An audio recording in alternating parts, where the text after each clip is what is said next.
लेकिन उसका भेद नहीं पता, जानता नहीं है उसके बारे में।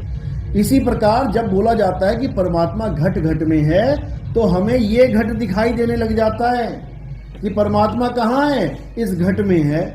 अब इस घट में क्या क्या है? हड्डी है, मांस है, खून है, लार है, आंसू हैं, पसीने हैं, खाल है, बाल है, फेफड़े हैं, गुर्दा है, किडनी है, श्वास है, नाभि है, और अंदर क्या है?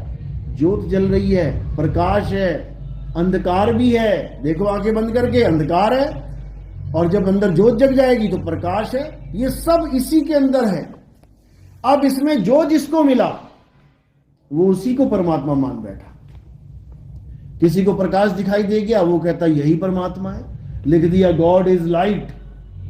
बताओ, अरे प्रकाश परमात्मा कैसे हो जाएगा? प्रकाश तो किसी तत्व से निकलने वाली रोशनी है। अग्नि से निकलने वाली रोशनी को प्रकाश कहते हैं, वो परमात्मा कैसे हो जाएगा? प्रकाश परमात्मा नहीं है। कोई कहता है श्वास परमात्मा है, श्वास कैसे परमात्मा हो जाएगी? श्वास तो आ रही है, जा रही है, रोज कम हो रही है। 21,600 सांसें रोज कम हो रही है। जो तुम ले रहे हो ना, ये गिनती घटती जा रही है। तो अगर सांस परमात्मा है तो परमात्मा की गिनती घट कैसे रही है? फिर परमात्मा अमर कैसे है? ये तो गिनती खत्म हो जाएगी, सांस रुक जाएगी।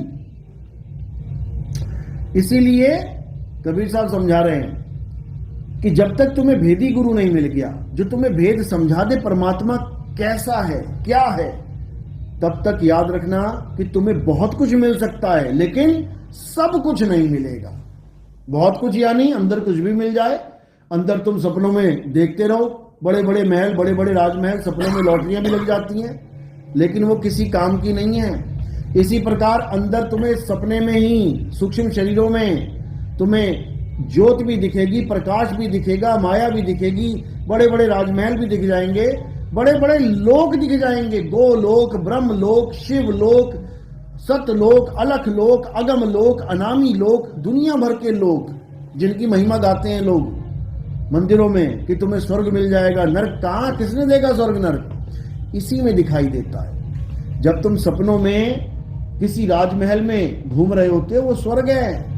और जब तुम सपनों में मार खा रहे होते हो, नदियों में डूब रहे होते हो, वैतरणी नदी बताई गई है, डुबाया जाएगा उसमें तुम्हें, तब वो नरक है। सूक्ष्म शरीरों का ही खेल है। तो स्वर्ग और नरक दोनों से न्यारा क्या है? वो आत्म स्वरूप है, उसी को सत्य कहते हैं। और वो सत्य हम सबका है। वो ऐसा नहीं